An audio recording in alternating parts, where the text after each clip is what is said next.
Hi guys, welcome to my channel, Kaya's Commentary.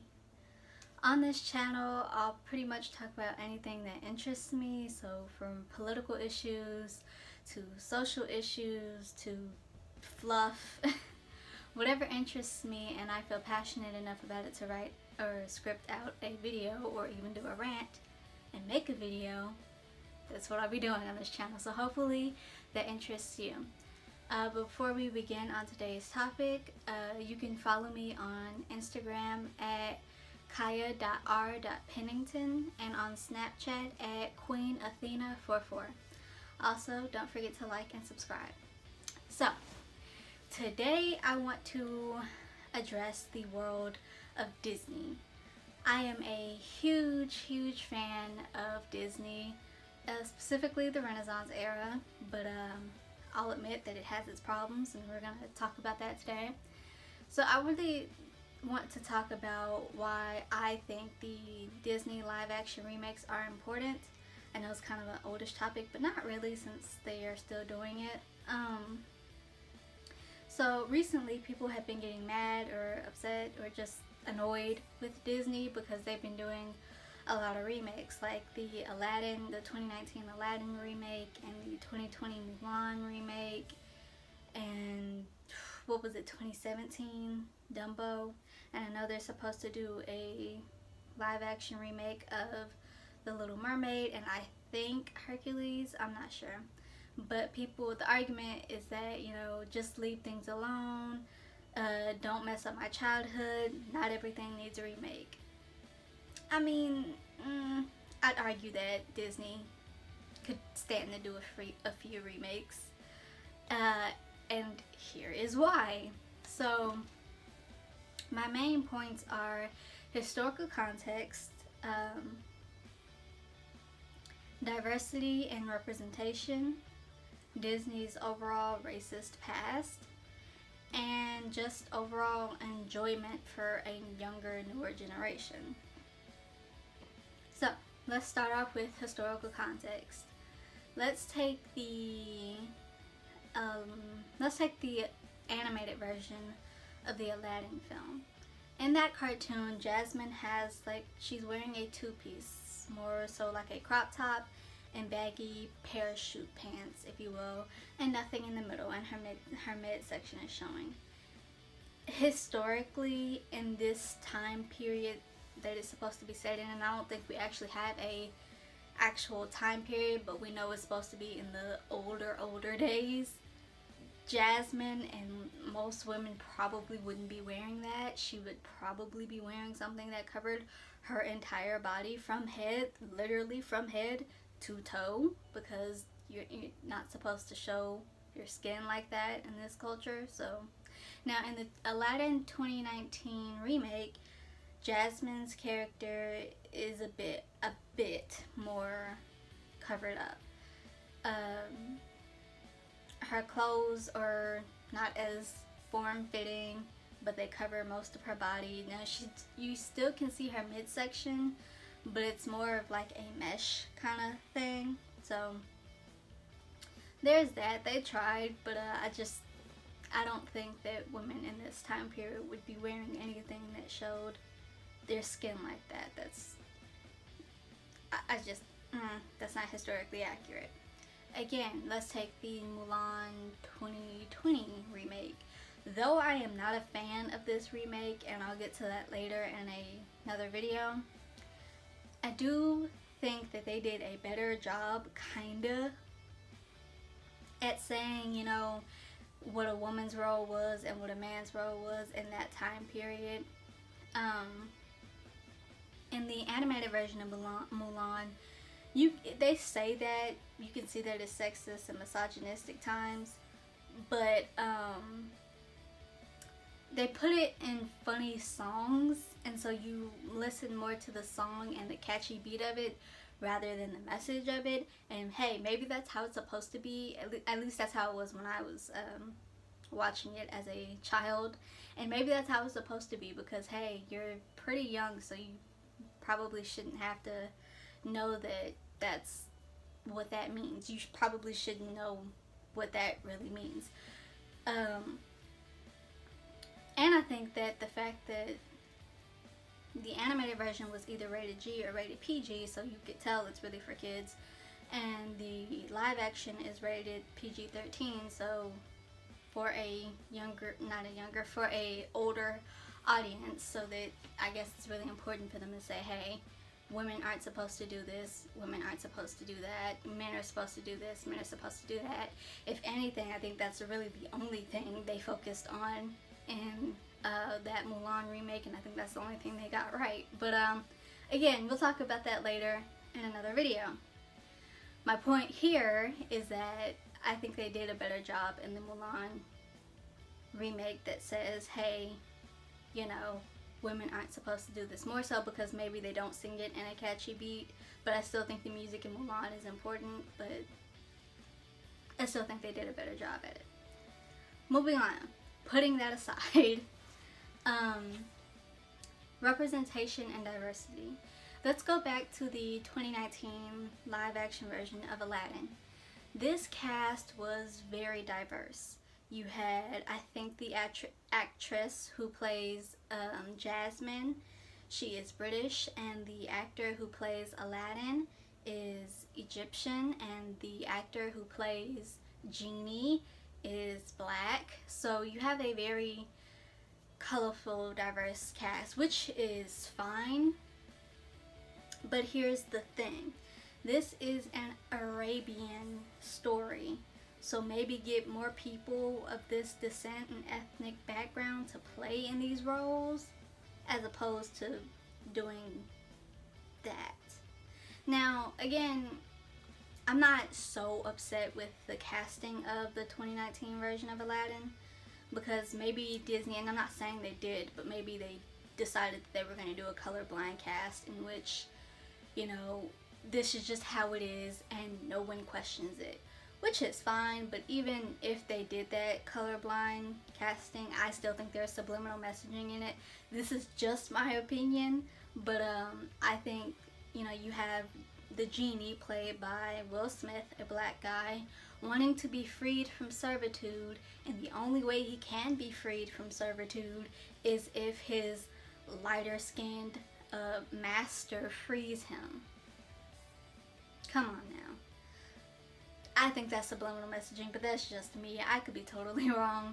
So, you could take that colorblind approach and it'd be fine, but I just really, because I don't believe that there was no one of Arabian descent to play these roles. There may have been a small population, but I feel like you could have had more people of this descent in this film to properly represent it.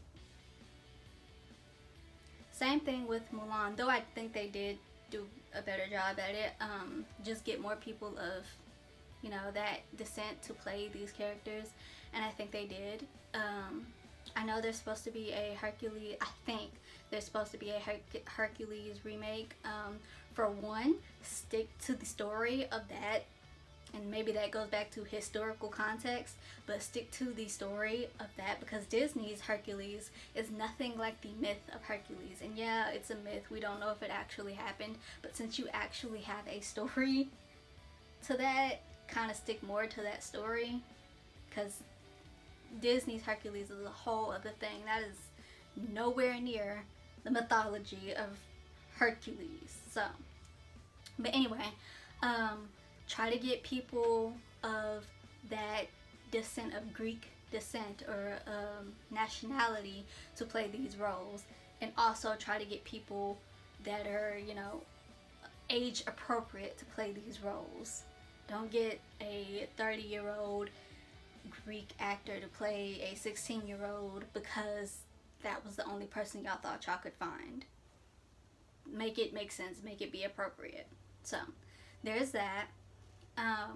My biggest thing with Disney is its racist past, and even in this Renaissance even in the Renaissance era, and by the way, the Renaissance era is like late 80s, so I think starting with The Little Mermaid, and I think that was 89, and then ending with The Lion King, which I think was 96. So it's late 80s to early to mid 90s. But even in this time period where it was supposed to be so great, you still had a lot of racist things, and that's a problem. But let's take it back and then bring it forward. So you have movies like Song of the South. This is a really old movie. It was either in the 50s or it was in the 30s. It was between these two time periods, where you had a black man, a black storyteller, telling about the old South. And how he depicted it is that, excuse me, how he depicted it is that black people and people of color were happy in their oppression, and you know, there was this good relationship between their masters and the people who enslaved them and the enslaved people. Obviously, that's not a great representation. Enslaved people were not happy about being enslaved. That sucks. Why would you even? And like I said, that's an old movie, and I think you'd be hard pressed to find that. I don't even think it's on Disney Plus. I think they locked that one away. But why would you even? But like I said, I think that's something hard pressed to find. If you find it at all, it would have to be on a VHS tape, and who even has a VHS player anymore? So, but still, it was made. They may have locked it away, but it was made. And then you have things like the original Fantasia that was in the 40s or the 50s, I believe. And there's this one scene in the original Fantasia where you have this scene with centaurs, and they're white centaurs, and then all of a sudden this black centaur comes out, and she has over-exaggerated black features. She has over-exaggerated black lips, over-exaggerated dark skin. She talks in a over-exaggerated black slang accent, or AAVE. She talks in over-exaggerated AAVE, and you know, she's just taking all this crap from her white counterparts and she's just staying in it. So, and actually I think you may find that on Disney Plus. I know, and this was like a few years ago. Disney Plus isn't that old, so maybe a year or two ago, half a year ago, that I actually found that original scene on Disney Plus. So you may find that there, but you have things like that. And then you have things like,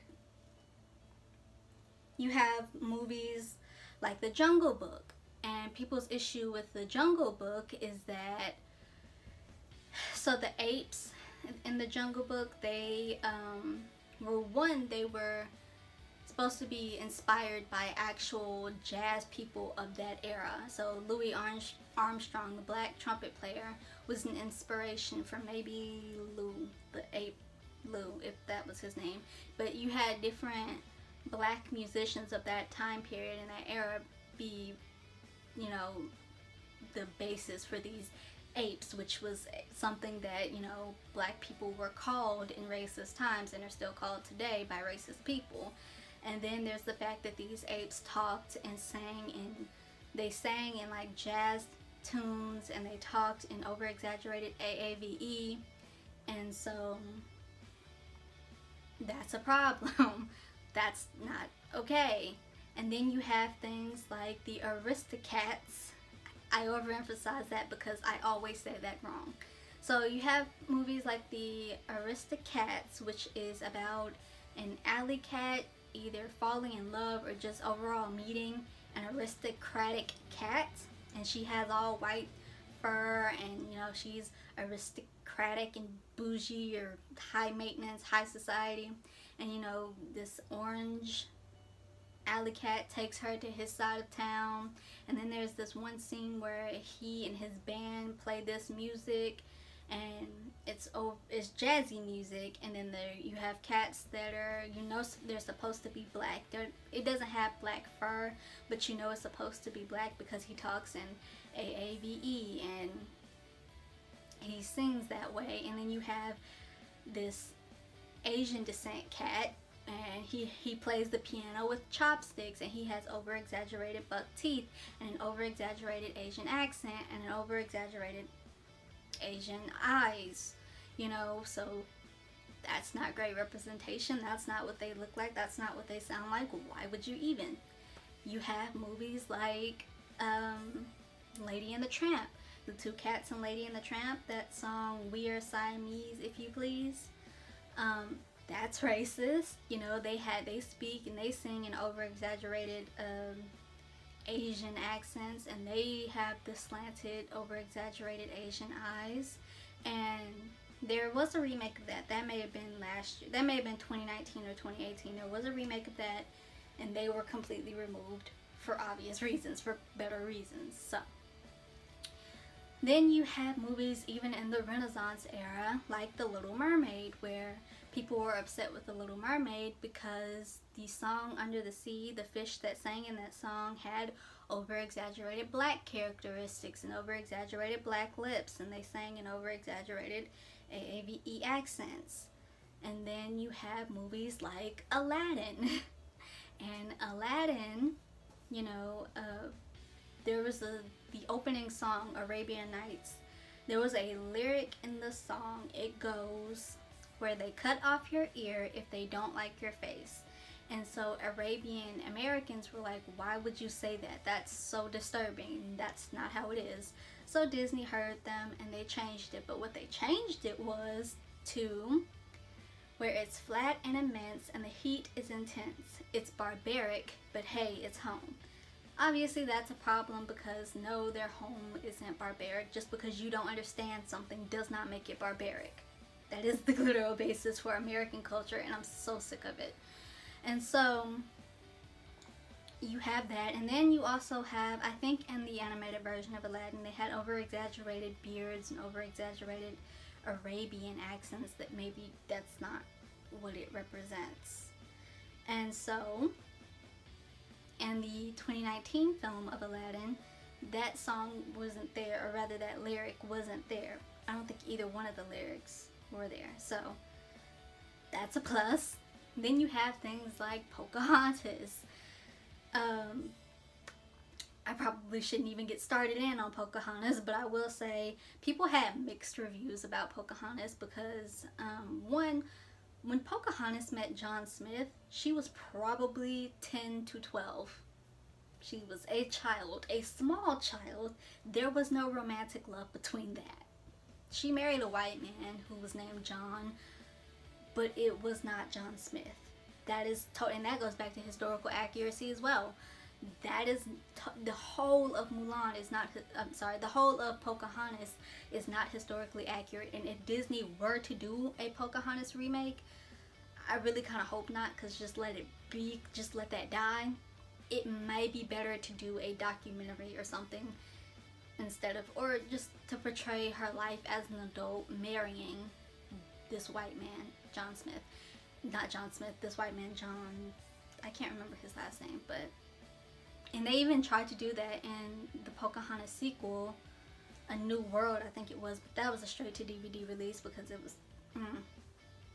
just let it be, please don't. I think the most historically accurate thing Disney has done thus far has to be The Hunchback of Notre Dame, and that's because the persecution of the Roma people was a real thing. That was the darkest, probably most historically accurate thing they've done, and maybe not even completely historically accurate, because I don't know if those costumes and outfits would be the ones that people wore in that time period in reality. So, and actually, if I had to see a remake that I would really want to, if I had to see something that I would really want to be remade, it would definitely be The Hunchback of Notre Dame, because I would love to see, that was a dark cartoon for children then. It had a PG rating, I think. That was dark then. I would love to see how dark Disney could take that. I want to see it. But anyway, you have all these problematic things, and I don't think I finished with Pocahontas. That was one argument, that Pocahontas wasn't an actual teenager or whatever. She didn't actually have this romance with John Smith. And on the other hand, people were like, well, a lot of indigenous people played the voice actors, so maybe it was okay. That's the argument that I've seen. I'm not saying that's my argument.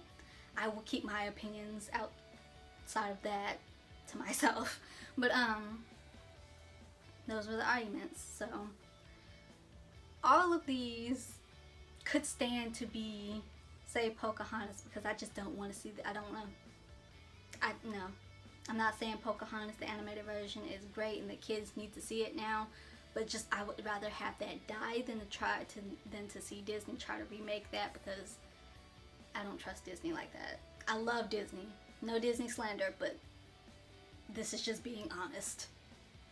Anyway, so all of those, they could stand to be remade or either buried.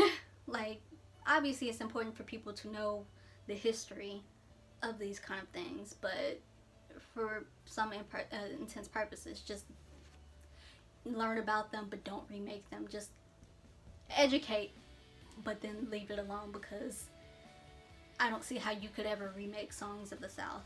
Now, they did do a remake to Fantasia, and that is also on Disney Plus, but things like Songs of the South and Pocahontas and those overall, I don't want to see it. I don't want to see it. My last point is just overall enjoyment for a newer generation. So, Disney used to do this thing, and sometimes they still might, where instead of doing these remakes, they would re-release the movies into theaters, and they would make them special editions. Like, I have a special edition of Pocahontas. I have a special edition DVD of Pocahontas, and in it, it has a added song that was instrumental in the original, but in the special version, it has lyrics to it, and it's a whole scene. So Disney would do that a lot. They would just re-release these as special editions. But instead of doing that now, instead of just doing a re-release, hey, why not just do a whole remake? And that way it'll be like nostalgia based for the older generation as they take the newer generation to go see these movies. Like, hey, I remember that when I was a kid, and that's how it was, and that's not how it was. And oh man, we gotta watch the cartoon now. You know, it's just, it's nostalgia based. It's a newer generation gets to grow up with these. It's, I don't know, it's comparison based. I wouldn't mind. I don't mind that. Just, I'm a person who sometimes I like to get caught up in nostalgia, as long as it's good, healthy nostalgia of my childhood, like certain cartoons that I haven't watched in a while. So maybe this promotes people to do that. Anyway, that's it for this video. These are all my thoughts and my opinions. Please let me know your thoughts and your opinions in the comment section down below. If you like this video, please give it a thumbs up. Don't forget to subscribe to my channel. Thank you for watching. See you next time.